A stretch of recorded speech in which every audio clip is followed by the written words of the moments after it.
Arlington investigators are looking to see if a group home operator should face criminal charges for additional deaths after being charged for the murder of a man who was in her care. Fox 4's Stephen Dial is live in Arlington tonight with more on the story. Stephen? Regla Bakir is the person who was charged with murder last week, and now investigators told us today they are looking to see if she should be charged in more murders, 20 to be exact, and they told us today is just the tip of the iceberg. She also took possession of things like vehicles, cars, and even houses. But what we found most concerning were the deaths. Regla Bakir, operator of Loving and Caring for People LLC, was charged with the murder of 60-year-old Stephen Kelly Pankratz last week. He was found unresponsive at an Arlington home on Lake Whitney Drive in January. It was one of several unlicensed group homes Bakir operated in Tarrant County.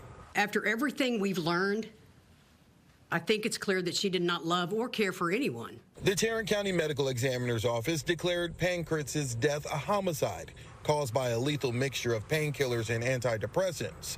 At a press conference Wednesday, investigators gave more details about the case. The drugs that were in his system had never been prescribed to him by doctors. Investigators say the brother of Pankratz told them Bakir took over his power of attorney and controlled when he could speak to his brother.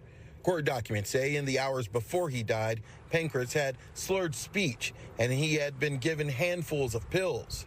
Among the other suspicious deaths, police say only one autopsy has been performed. A lot of them were cremated, or their bodies were donated to science, or they were buried. Those are all avenues that we're looking into and how we can investigate those.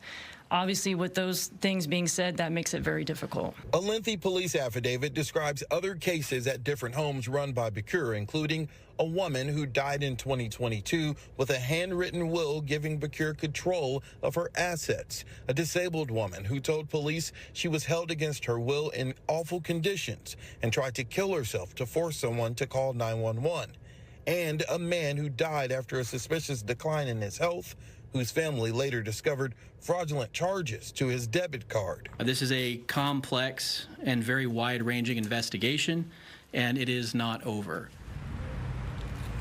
Investigators confirmed today that the people who were still living in some of these group homes operated by Bakir were removed and placed in better homes, according to investigators. They also say they've contacted about 80% of the family members related to the 20 people who died, and so they're still trying to contact a few more family members.